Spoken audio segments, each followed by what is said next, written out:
Oh, we don't need no fancy words. I mean, we need to practice. We need to rehearse. I'll tell you what we need. We need some paying gigs.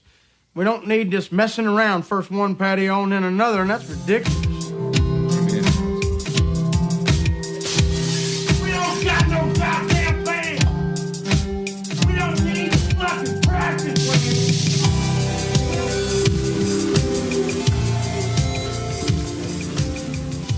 All right, welcome to the No GD Band podcast. I'm Ernest T. Bass.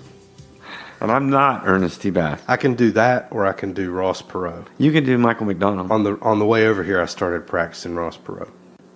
I can't find it. I'll let you know when I can do. He'll show up. I had to pull out my King of the Hill guy the other day. What was that? Damn it, Bobby. Trump is now your president. You need to get on board, son. Welcome to the No GD Band podcast. I'm Ross Perot. These guys that keep saying bad shit at work. That shit didn't happen in your boardrooms, did it? It did not. All I had was the Republicans ruining my daughter's wedding. Now we're going to get some good people and some smart people, and we're going to do this thing here, see? All right, Henry, so which brings me to an important point. With the Yes. sexual harassment tote board, which apparently we have to talk about every week. Yes. I mean, the list of names We do these shared show notes, and I just started popping down the list. The list is legion. Legion. So who's first? Morgan Spurlock. Mark. Dude. Let's just read the whole list before we go into some info. Chris Matthews. That one hurts. Gene Simmons. I mean, that's a given. I'm not clapping. I would have thought. Yeah, I would have thought that guy. I thought he would have self-reported by now. Here's the big one. The big cat, Jerry Richardson. Jerry Richardson. You know, I got some stuff said. Let's finish the list here. I know. Andrea Ramsey. Not everybody knows who she is. I don't know anything She about was this one. a Kansas Democrat that was hoping to flip a district in Kansas. And she flipped the district. And she ran HR in the company that she was with, apparently, and was accused of sexual harassment, and now is not going to try to flip the district anymore. Good for her. Alex Kaczynski? Yeah, he's a judge. Did you read about him? Nope. Judge on the U.S. Court of Appeals for the 9th District. Russell Simmons. Oi. We didn't mention him, but that happened probably before we. Yep. And at least 12. But it looks like he really deserves a mention. We're not just talking about talk. We're talking about assault and 5 allegations of rape.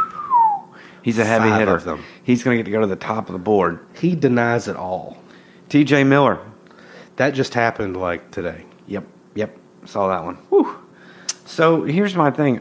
We may need to buy a bigger tote board, folks. If you could see this thing, it's just getting more and more crowded. Henry, we may have to think about more space. We'll go back up on the wall. Yeah, the best part is Megan loves her kitchen wall having this huge tote board with sexual predators up on it during the week. Mm-hmm. What is wrong with these power guys? This is some weird stuff. It's entitlement. Let me shave your legs. It's not even just the sex, man. It's like what we said weeks ago. No, this is about the entitlement. sex I can understand, but I guess I keep being astonished over and over and over. Jerry Richardson, who I think has been legally dead for about 4 years, apparently is not when he's in the office.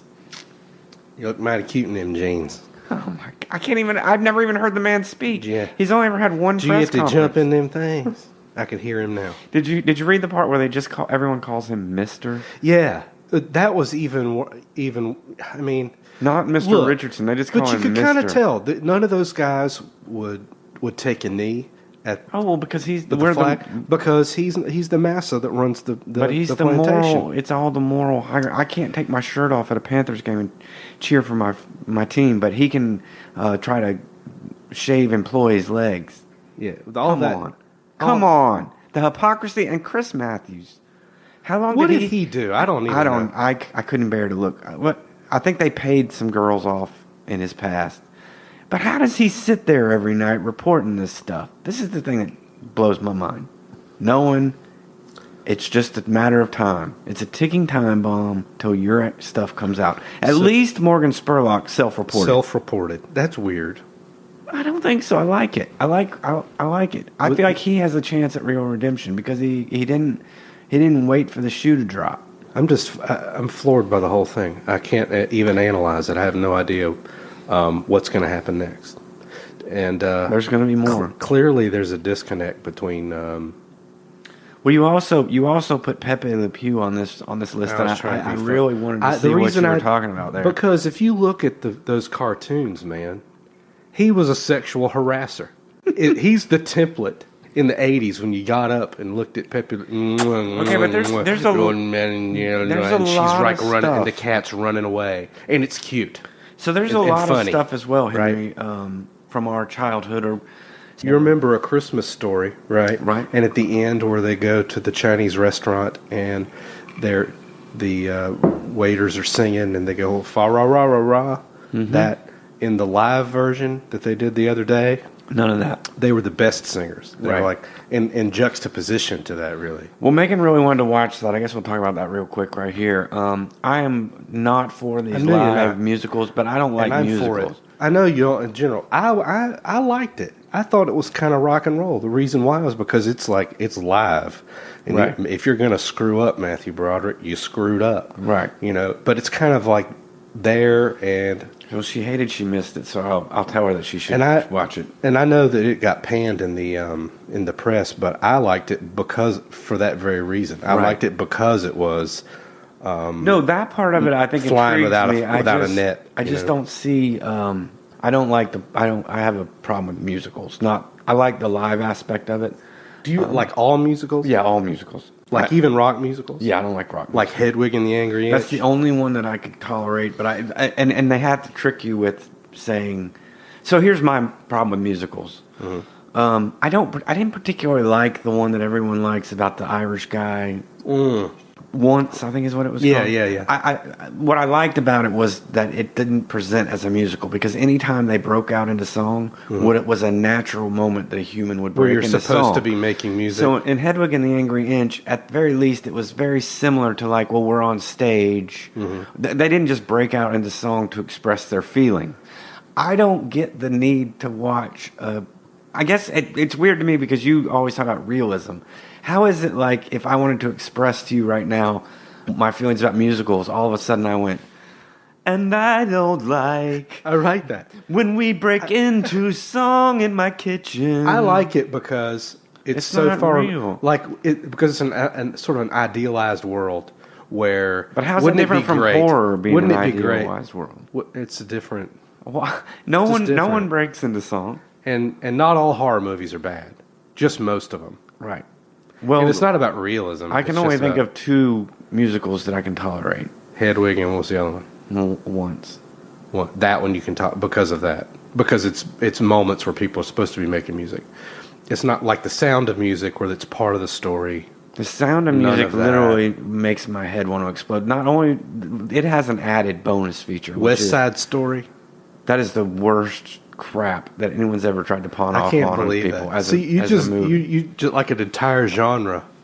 Rodgers and Hammerstein can suck it as far as you're concerned. I think it's phony. I think it's kind of like that same thing where we're probably gonna have to do an episode on this. It's probably the same thing where someone will tell you. I don't know if you've ever heard like John Ford westerns are classic movies that Sure. you have to watch. Right. I will go back and watch them, and they have that veneer that all movies had until the 1970s.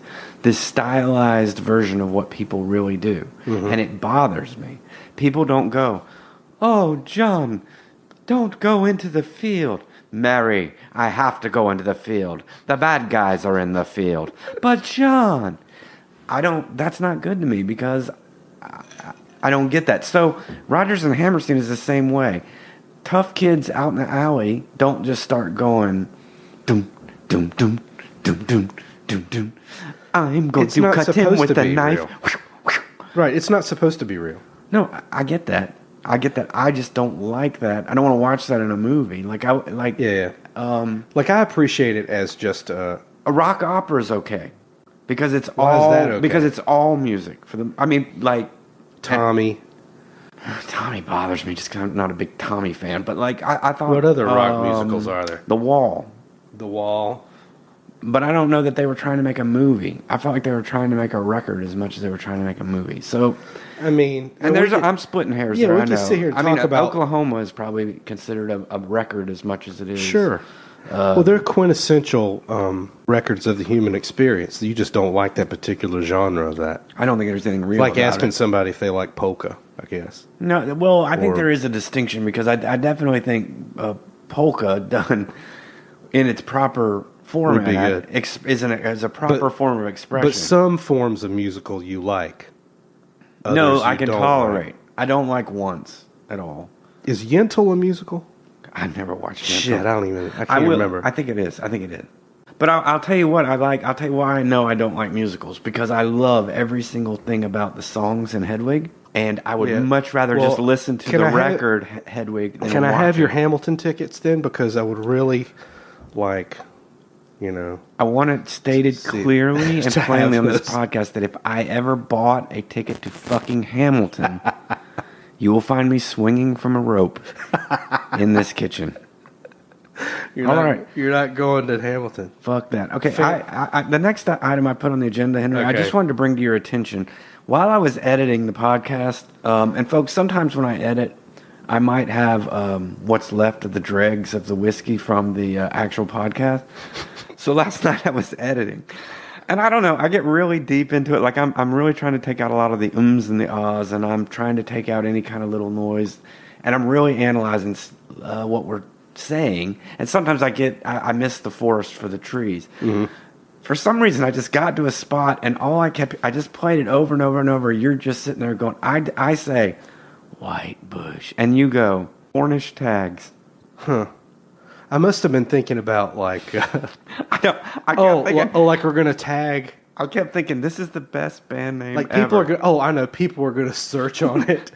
But I wanted to bring to your attention that, like, And it would what be if pornography. What if we started a band called Pornish Tags and their album would be called White Bush? I think it would be huge. Pornish tags. So anyway, yeah, I wondered where you were going to get with that. I was like, what the hell? We were starting up the pod. I was looking at our show notes. If you haven't listened to the best of episode, go back and there's an Easter egg in there where Henry says, just for a second, you'll hear him go, Pornish Tags. And he's got a kind of creepy voice going, so there's that to look for. Creepier than usual. All right, well, why don't we go ahead and pour some whiskey, Henry? Sounds good. Whiskey's pretty cool. Whiskey is pretty cool. It's like what once was skin, now is butter. Nerves that were twisted and tweaked are now smoothed out, like soft water moving over rocks. Long before Kevin Bacon and Merrill hit the splashy beast. Yeah, man, I like whiskey too. I'll take another shot with you. To the truth! All right, Henry, All right, so what is the whiskey of the day? This is called Tin Cup. Tin Cup. First kind I've ever seen. What possessed you to grab this one? So I don't buy off the bottom shelf yet. I buy off the middle shelf mostly. And I'm a bottom shelf kind of guy. Two reasons. One, I've never seen that before. And Henry, if you see sitting over there by your drink, there's a little tin cup. Oh, It comes with a little tin how cup cute. that you can measure out your shot. But of course, you wouldn't use this. You would use the No GD Band podcast. Of course. And how do you get, Henry, a No GD Band podcast shot glass? What you will do is you will enter customer review. It's a two-part on process. iTunes, and you'll let us know about it. Yeah, you got to let us know about it because right now we don't have enough reviews on iTunes for them to show up and tell us. So Right. we don't even know. They don't tell you what that magic number is either. So we may have a bunch of reviews. We just don't know yet. So keep them coming. And I'll tell you something else. You really want one of these shot glasses. That's right. And So tell your friends who don't even listen to the show to rate and review the show. And they'll get a shot glass. maybe they will, maybe they won't. We know you'll get one. Oh yeah, And but you got to tell us about it. and send us your address. Also, we got ordered this week the stickers and the beer koozies. Yes. So if you guys let us know this stuff, we're going to send you out a bunch of swag. It's going to be awesome. You want to get it. So, all right, here we go. Whiskey's pretty cool. Whiskey is pretty cool. It's like what once was skin, now is butter. Nerves that were twisted and tweaked are now smoothed out, like soft water moving over rocks. Long before Kevin Bacon and Merrill hit the splashy beast. Yeah, man, I like like whiskey too. I'll take another shot with you. To the truth. All right, Henry, so we're back, and I guess for the main segment, we kind of hemmed and hawed on this, but we had so much stuff to talk about, we kind of want to do, like, still a potpourri kind of episode, but if we did have a big issue, we were thinking about talking about the whole social media. Yeah, you know, everybody's probably seen that video of the guy who was the Facebook. They say he was a Facebook exec. I'm not really sure. Right. I think he might have been. And this is recent, who just came out. Right, involved with either the design or implementation or some sort, maybe even a third-party person with that, who spoke to the fact that marketing people basically engineered Facebook to rip our society into segments, like on purpose. And its purpose was to market to us. Yeah, like basically. the behind the scenes, like that was a conscious element of what they were trying to do.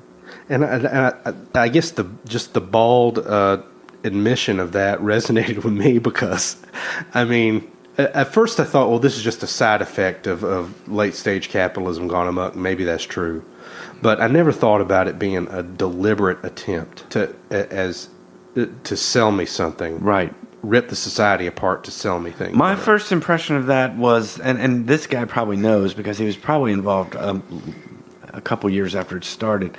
I can't imagine when the guy Zuckerberg, that Zuckerberg when he started even knew the potential of it. I can't imagine he was sitting in his dorm room going, "I'm going to rip the fabric of society apart with my social media app." But some would say he probably had some of this in mind, well, I would think, or knew the end game to some degree. yeah. And once it got bigger, but I don't know about in the beginning. But this guy was there early enough that I think maybe he's onto something. Like how to monetize it anyway. It was kind of neat too. It was kind of a synchronicity moment I had today when we decided that was the topic, and then an hour later I see an article pop up on my phone that says Ta-Nehisi Coates, the guy we talked about that wrote that book we discussed on an earlier podcast, quit Twitter today and said he's had enough. It's like ruining his brain, and it's a negative. It has a negative influence on society. Do you understand Twitter? No. I don't understand.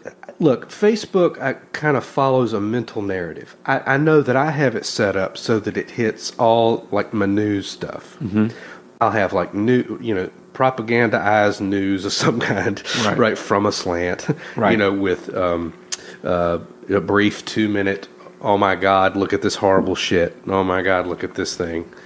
And interspersed with Chris's show, somebody's new thing. No GD Band podcast. No GD Band podcast. Play it and, share it. All of that kind of shows up on the feed. So it follows a narrative. Like I can scroll and look at the things that I'm interested in. On Twitter, I can't follow a narrative. I can't either. Well. And I can't find anything but just, it just seems random to me. And so it kind of stretches my consciousness a little thin because I feel like Facebook follows a feed. Twitter is like all these people triangulating on one idea, and you see this one tweet, and then everybody has... It's just a free-for-all. Like all these either amazing or stupid things to say about it, and you're required to scroll through all of them and read them all. Yeah. Yeah, that's the way I felt about it, too. But I will say this. I will say it seems to me... I was thinking about this today. So for me, I know we're talking Twitter, but I find I really don't understand Twitter enough to talk about it intelligently. But I find with Facebook now that I am disgusted with it enough that if it wasn't for the podcast or the band, I would not be in it. Now, saying that to the people that are listening are like, yeah, that's why we hate Chris's podcast feed. Like, I mean, that's why we hate Chris's Facebook feed. That's why we, ignore or whatever that is you can do. That's why nobody actually... Everybody hides it. Because they know I'm just going to put up stuff about the podcast and my band. Right. But on the other hand, Henry, we wouldn't have the number of listeners we had without Facebook. No, There's no way this podcast would have more than 5 people listening. When we did all the research, it was without Facebook. Right. There's no way to get word out to enough people without having a Facebook page. And just to be honest with all you folks out there is no more show posters going up on polls and that kind of stuff anymore. Without Facebook, there's really no advertising that is going on for shows. That's how bands do it. So it kind of sucks. I'm in like a catch-22 because I would like to, and what I'm really tired of on Facebook is not the trolls. I'm tired of this stuff. Chris Matthews just bitch slapped such and such it's today, that and you're like, clickbaity bullshit. I don't want to Like- read that because you're not going to say anything that's worth anything. That's just crap. But even people like the reason Listen to Stephen Colbert bitch slap Trump in 2 words. and it degrades whatever it is that if Vox, News or The Guardian or any of those people that show up in my feed have something to say, they frequently have the most clickbaity style Right. thing up. Huffington Post. Now this is probably one of the worst ones. Yes. That say those things, and so I feel manipulated. Yes. When I look at it, and It's where here's you the problem. can Like see you the talk about people- trolls, I don't see trolls. You know why? Facebook won't show me things that other people are saying. Really, it's mostly people that agree. See, I get it. Unless it's like MSNBC, and then occasionally you'll see them in the I comments. still get that because I engage. I stay friends with those people just for that reason, for variety. I don't like when someone says something offensive on my comments that I don't know. I don't go, "Who are you?" and delete their comment, just because I don't want it to be a bunch of. But then on the other hand, I don't like these arcane arguments that happen that have nothing to do with what I was trying to post anyway. But it's all just like, and then I hate that feeling I get of like I've actually done something about an issue when you haven't. When all I've done is just post something on Facebook, which is stupid.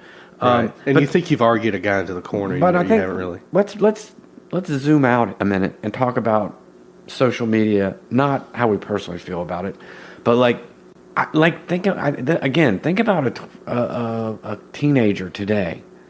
They don't know a world without this stuff, so I don't know that they can even think of it in terms of like me and you think of like we could just turn it off. The way that they engage with social media is different. Like Facebook is the old people's social media. But regardless of that, they can't imagine a world without social media. No. And we can actually have this fantasy, whether we can actually do it or not, where we could just turn it all off because we've lived without it. I think even those folks are starting to realize how valueless some of it is. But at the same time, like my daughter, for example. But at the same time, okay. And here's the other problem I have, Henry. Again, going back to this issue. What? Okay, it's valueless. I don't like it. No. But how am I going to tell people about the No GD Band podcast? Right. How is Bijou going to tell people about the things that she wants to do? Right. It's the new newspaper. Right. So on the one hand, you can slag off on it and say it's valueless, but then on the other hand, we all kind of need it. Right, but it's also helped to devalue real journalism. Yes, but okay, so some of these people, like some of these comedians, there was a female comedian that I heard on Fresh Air recently who made a big thing about battling the trolls, and then she quit Twitter 2 years ago because of it. And she said she just has had to live with the amount of gigs, the amount of publicity. She was getting ready to do an HBO special that died off. And she said, it's all because I don't have any Twitter presence anymore, because that was a big part of but I don't want that anymore. But there's a cost in today's world of like, it's almost like... Oh, you're saying that to disengage with social media has a monetary cost. Well, it has a social cost too. I mean, it's all cool to say, I'm going to go live in a cabin in the woods and disengage from society, but that means you're disengaging from society. Right. You don't get to know us anymore. You don't get to play with the big boys, Right, nobody takes phone calls anymore. Right. Nobody's going to actually talk to you on the phone anymore. I don't know. It's like we don't socialize except there now, is what you're saying. And it is scary, and I feel like it needs to be readjusted. And if what they're saying is true, that there's some insidious plot to and some people would say, I hope it does bust up society. Like society sucks. Like, our society needs busting up. But on the other hand, I feel like there is a lot of intrinsic value to it. And it's almost like saying, Henry, I don't want to drive cars anymore. I know they're dangerous, and I'm just going to stop. Are you really? No. So those people are outliers. Outliers in the rest of us who are going to engage, for better or for worse. And so they can take a stand. They can be the lone holdout over here, the weirdo that doesn't engage with the rest of us, and they basically hermetizing themselves. Right, and they may Right. be healthier, and they may be all this stuff, but they may also go insane because they put themselves in a box. Right. With just them and their family, Right, basically. right. And God, who wants that? And I don't see any easy solution. I think there will be different iterations of it, but I think Facebook's here to stay. I kind of hope it goes the way of Blockbuster Video or It'll just MySpace. morph to something else. We'll all live in VR. I was thinking about going back to MySpace. I like the way it looks now, but You and nobody. oh, it's a dead asteroid, man. It is. I upped my membership thing or whatever you call it. Did you really? It is just like it's just. There's nothing going on over there. Nothing at all. I mean, it's weird. It's almost like I think it's just a bunch of bot. Is that what it's called? Bot stuff. So it feels like there's real people over there, but I don't think there is. All I see are news headlines. Yeah, it's kind of like AOL. But yeah, so what are the social media avenues that the younger people? Oh, are they into? use Snapchat. They're Snapchat.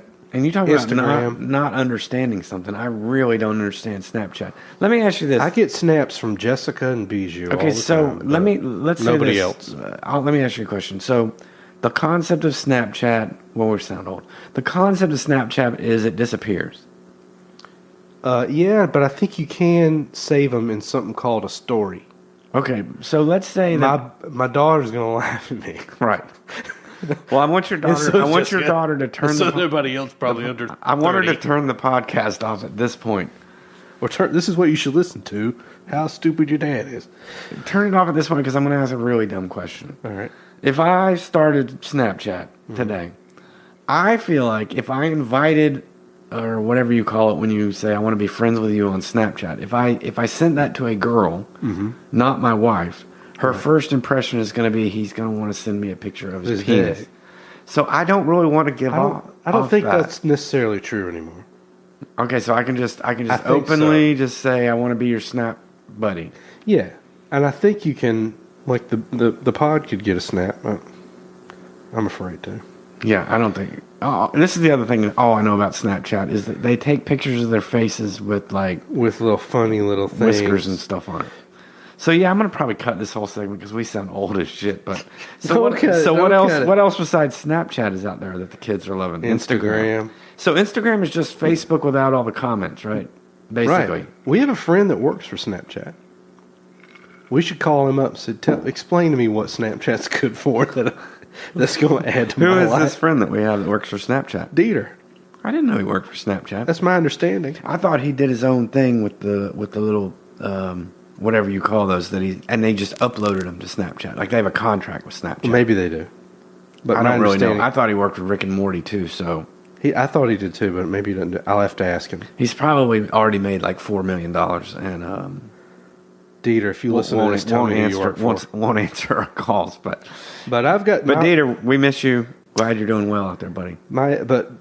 Jessica and Bijou just send me interesting little pictures, and that's it. There's no other value seeming to add. My daughter, I see her hold it, and they have ongoing conversations, and she'll take a photo of herself very briefly with an expression. Are Right, these sure. conversations that they're having though Like all with words, or is it all pictorial? their words sometimes, but also she'll respond in picture, like or a portion of her face or something that with an expression, Right. of some kind. Do these- And I look at her in the rearview mirror like I see her doing the thing. Mm-hmm. But I don't know what kind of conversation they're having necessarily. Right. It's all kind of coded. It is. But that's where they are. So let's talk about the future of social media. So you think it's here? Like I think it's virtual reality. you think it is the new virtual reality? It's just a step, an iteration to it. It's already got most of our attention. Mm-hmm. It's got our eyeballs already. Do you think it's the robots trying to distract us so when they become artificially intelligent, they can kill us all? I have no idea. To turn us into drones. That would be awesome. Just Well, I've got my VR headset, so I'm ready for that. that drone headset VR things is good. And another when you get wired up to the net and you can start watching movies on it and live in a world that's like a holodeck, that's going to be bizarre. That's Ready Player One. That is. Yeah, it is. And it's closer. I think it's closer than you think. I think when we get old and we're sitting in the nursing home in our 80s, we're going to have VR headsets on, living in worlds that we want to live in. That's what it feels like. That I'll be able to look at you as, you know, I got two words. with a full head of hair and a beard, and you'll look at me with a full head of hair and a clean shaven face in front of a podcast. That's the way that that's the way I want you to see me, and not see me as this decrepit old man in a chair. And I think that's the way it's going to go. You described the show Black Mirror. That's what it feels like. Yeah. Kind of. I mean, I feel like it won't be exactly like that because you'll still die, I think. The next step is going to be looking at death, like eradicating death, and looking at mastering DNA and mastering with drugs and Right. We've already started with that with all the DNA testing and everything, genetic mapping, and then the microbots, which I thought was a fascinating concept, where it's like a pill you take, and it's going to put like 400 of these microbots in your body that basically swim in your bloodstream and eradicate stuff before it. Your body, like cancer cells, can't evolve fast enough to figure out robots. They can evolve fast enough to figure out how to fight blood cells, but they don't know how to fight actual robots. Henry's got his look on his face like that'll never happen. Nano robots. Thank you, nanotechnology. Are going to be a thing. I have no idea how it'll play out. I don't know if it'll be a real thing. Here's the hilarious thing. Here's the hilarious thing. I'm like, you know what? I'm gonna be the last goddamn generation to die. Probably. I'm gonna be right on the cusp of this shit. You're the last motherfucker. It's gonna be like tonight. I'm gonna die in 44 years, and in the 45th year, they're gonna figure out how to fucking cure death. God damn it. Do you? Well, I mean, some people would say that life's not worth living if death is not.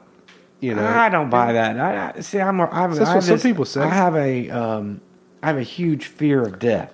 So do I. So why wouldn't I? That's what motivates you to do shit. Well, choose life, buddy. I mean, to do it now. That's why we. Here's my theory. We're going to do our podcast because we're going to die someday. Well, but no, I look at it a different way. I don't look at it that way. If death, it's imminent. It's coming. Okay, but if it's not, let's say we stop it.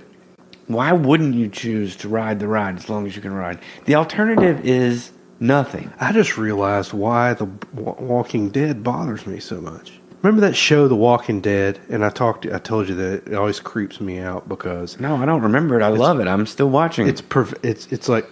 And I can't watch more than 2 episodes of it at a time because the creeping dread just starts... It starts shaking me apart. Like I can't... It's because those people aren't... Because they're always coming. It's always coming. It's coming. They're always... I guess I look at it though and like... So it just reminds me, this is a, what is the word I'm looking for? It's about life. It's coming. Not today, not tomorrow, but it's there. See, somewhere out there. I don't look at it and like it's that. coming for you. I don't look at death as like if it was something you could solve, of course I would take that option. Solve death. Let's say at some point they do. I don't buy this all the people that say that bullshit about like what? So what's the alternative? What's the alternative? What do you mean? Just turning the lights out? I'm not sure if I follow what you're saying. Okay, so if death is just the dark, and I told you can live forever, and you're like, well, there's no use in doing it. My life would be just misery. I would not do that, but okay, but let's say that's the argument. Let's say that's the argument. Yeah. Why wouldn't you still ride that train for 2,000 years and then turn the lights out? What else are you going to do? What is the alternative? You can go into the dark anytime you want. Right. It's just going to be dark. So why not? That's the other reason, and I know I don't understand depression, but it's like I don't understand suicide because I'm like, what is the option? No life? I mean, nothing? Just the void? Right. Or... Well, as a person who's been depressed, I can say that it's much more helpful to adopt the point of view to just say, okay, stay alive because it'll get better. So, I guess logic would tell me, if the choice is nothing, not knowing anything, everything just being black, anything is better than that. Because being a conscious being in any capacity is better than not being a conscious being. Sure. Okay, so there's no point in time that death would be a better option. Ever. Not for me. Logically. Not logically. But here's the rub. I think the people that would say that that's a dumb way, like I wouldn't want to live forever, and that life only has meaning with death, don't truly believe that life ends. They think there's something after, somewhere else, a better thing on the other side. They have to, because logic would tell you you would still cling to life no matter what. Right. So people who kill themselves actually believe. That's what I was trying to get at. So like people that kill themselves, people, super religious people are always like, well, people that kill themselves don't believe in God. And I'm like, I think they believe in God the most, because they're everything, and you know this to be true, everything in this world actually tells you there's nothing Right. else. And so for your mind to go against all that logic and go, there's got to be something better than this shit, because getting butt raped by my dad every day. I was just trying to get my God, dude. I was trying to.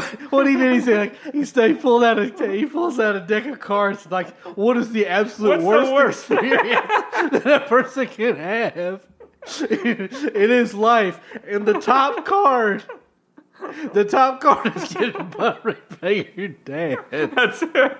I can't think of anything worse. Boom. I can't think of anything worse. So, I mean, that's it. Can you think of anything worse? I mean, if you've got one, I would love to hear it. I'm sure there are horrible, awful things. A girl got dismembered. I have no idea. I'm sure there are terrible things that happen. So yeah, I guess my end point is just that suicides are pretty much optimistic people. When you boil it all down, I think they might actually be truly optimistic people, and that is social media.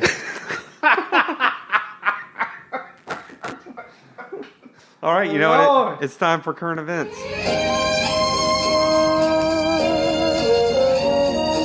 Current events.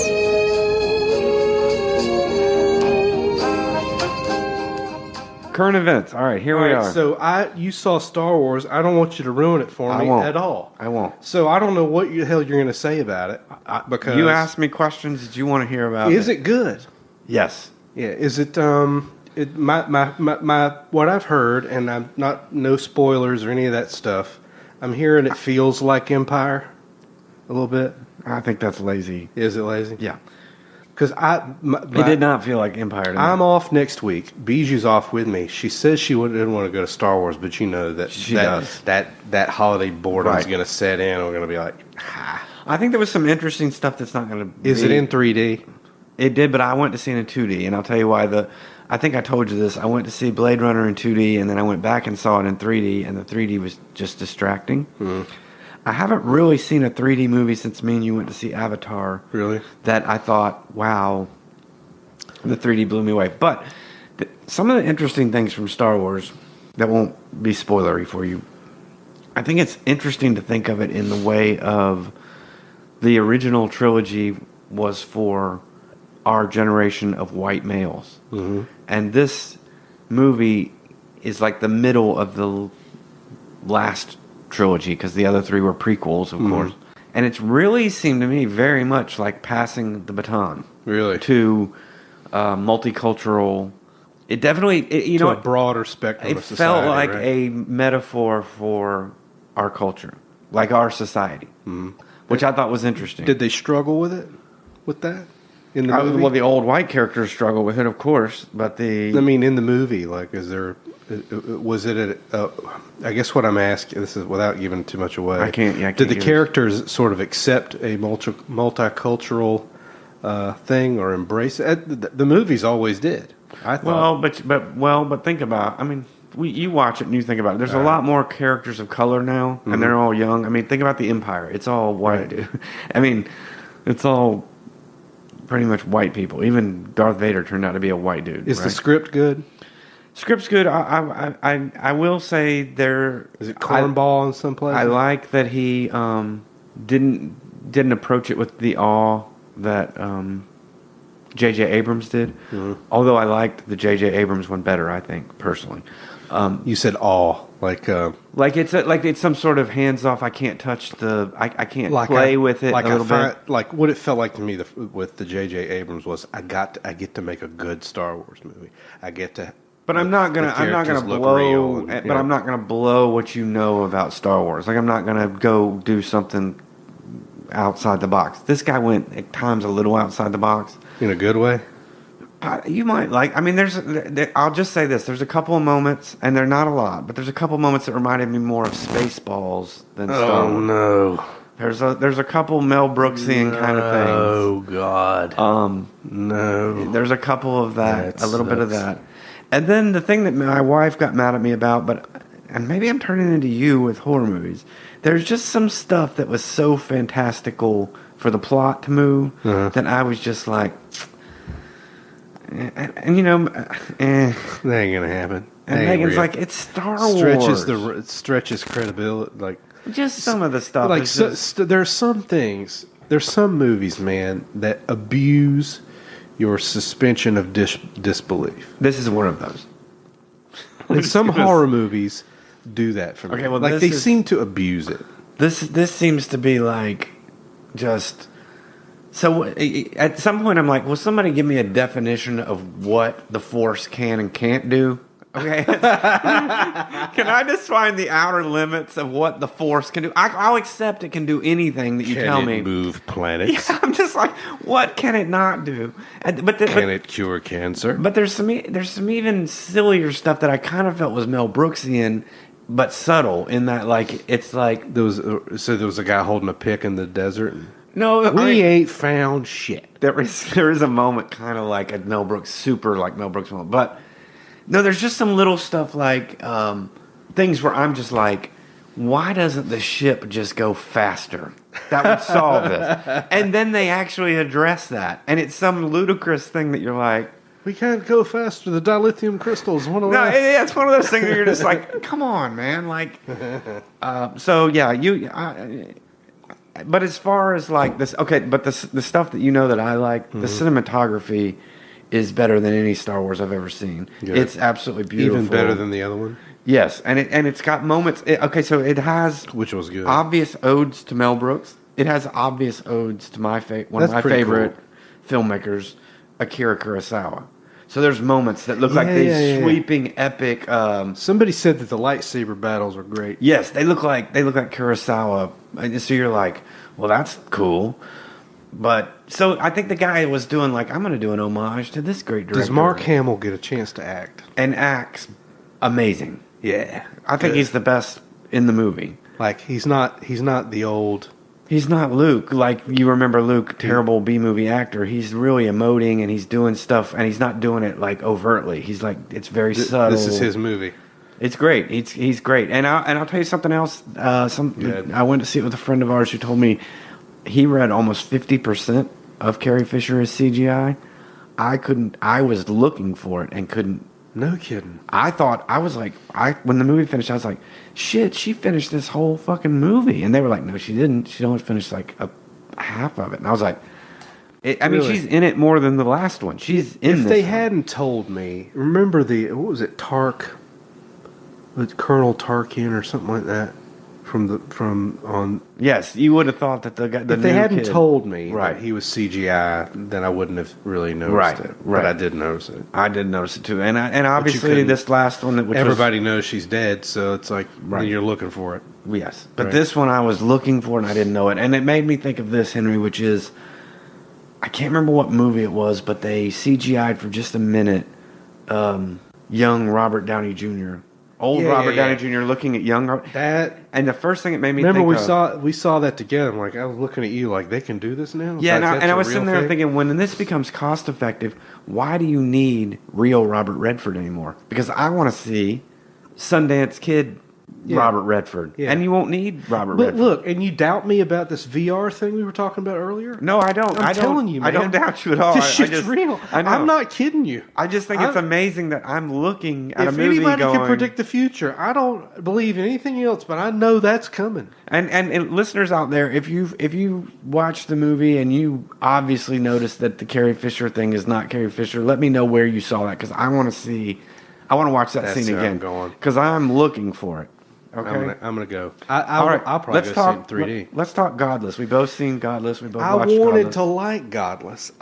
It was sold to me in all the ads and everything that it was going to be, that it was about a town that had lost all its men and this sort of female empowerment. This is a Netflix miniseries western called Godless. right. Starred Jeff Daniels Jeff Daniels. and the girl from Downton Abbey, the really hot older sister from Downton Abbey. Am I allowed to say that anymore, or does Yeah. that sound terrible? Can you say things?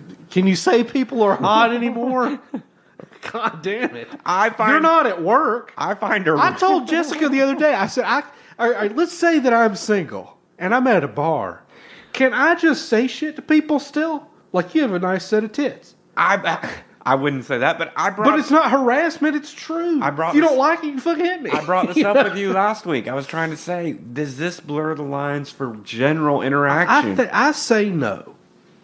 I say no. Well, I find this girl, and I can't remember her name, but I find her, she was on Downton Abbey. I thought she was smart and intelligent and very attractive. Does that sound better? Yeah, that sounds really good.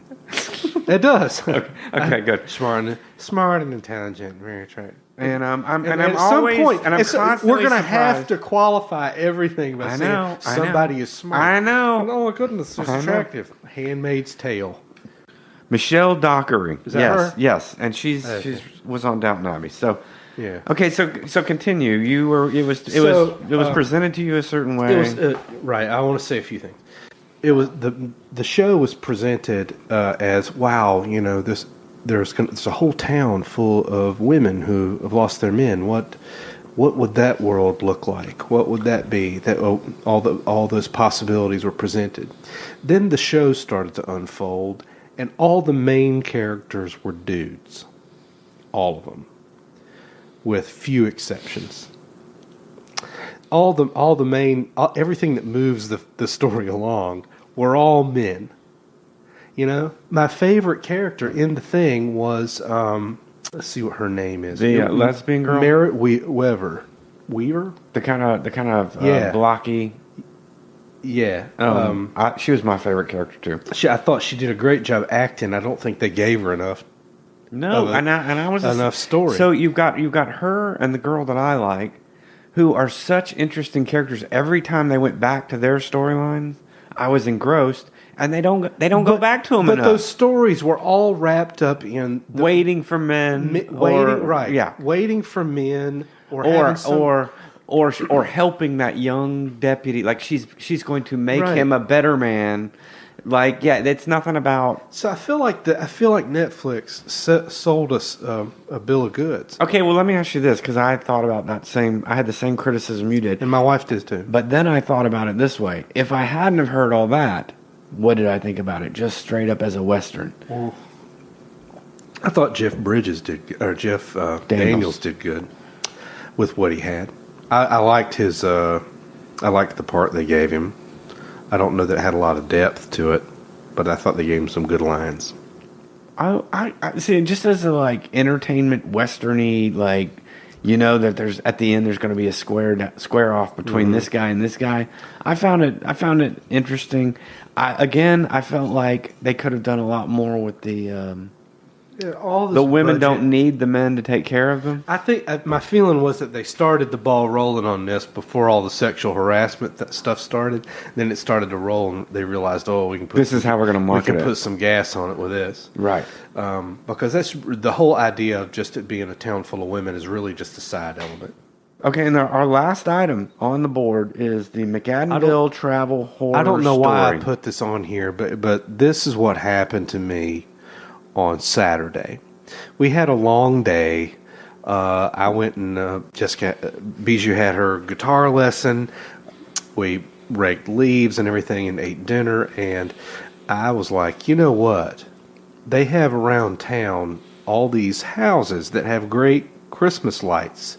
Wouldn't it be cool if we just went on a drive and looked for those? And Jessica's like, I don't want to be cooped up in a car for an hour looking at Christmas lights. And I said, well, there's always McAdenville. Right, and But- for which people is- that aren't from around Charlotte, They have like Christmas USA. there's a It's- little town that's about, what do you think, Henry, like 15 miles from Charlotte? Yeah. And it's right off the highway, and their whole thing It's is Christmas. every lights. freaking house just goes ballistic with this shit, and you Right. can see it from the highway. It's just like, so So I said, you know what? Hell with it. I don't care if y'all come or not. I'm going to go to McAdenville and see these lights. were you really going to go by yourself? Well, not really. I was hoping to bring a contingent. Biju's like, I'm going. And Jessica's like, well, I'm not going to see her by myself. And so we all get in the car. And Jessica maps it out to McAdenville, but takes us the back way. They've shut down the main way into McAdenville. Oh, wow. So we try to go to the back way. That doesn't work. We got to turn around and follow the lights that say Christmas lights. We get into that line of traffic. It's like And 3 it miles is- out, right? It is way out there. We wait for an hour and are like, are we really doing this? So the line actually starts on the highway, right? Like you have to pull into the breakdown lane on the highway. there are people pulling in off the interstate. We can see that, but then we're pulling off the back road. Okay, so you're still on the back road. And so we're sitting in our car on the back road, listening to music and podcasts and all of that. How are you inching forward? How's the movement? Like it is like inch and inch and inch and inch. And it seems like every hour we're going a mile or less. Wow. It's the worst thing. But once you're in it for an hour... You're in it. No, here's the thing. Once you're in it for an hour, I'm like, can we give up? She's like, we're in it for an hour. And we've invested the time, right. We're not going to see any lights, and we wasted time. So let me ask you. Then we're in it for 2 hours. And I was like, are we going to leave? Then we're in it for 2 hours, and we wasted 2 hours. Could you have walked to... Yes. If we had been bundled up appropriately, if people had been wearing like winter clothes, we could have pulled off the side of the road, walked through the town, got back in our car, and gone home. But no, we were too stupid. I mean, I take responsibility for this. I'm the one that pushed us to do a thing. Chris, we sat in a fucking car for 5 hours. Oh my God. And by the time we got to McAdenville at 11:10 or 11:15, the city had shut off the city lights.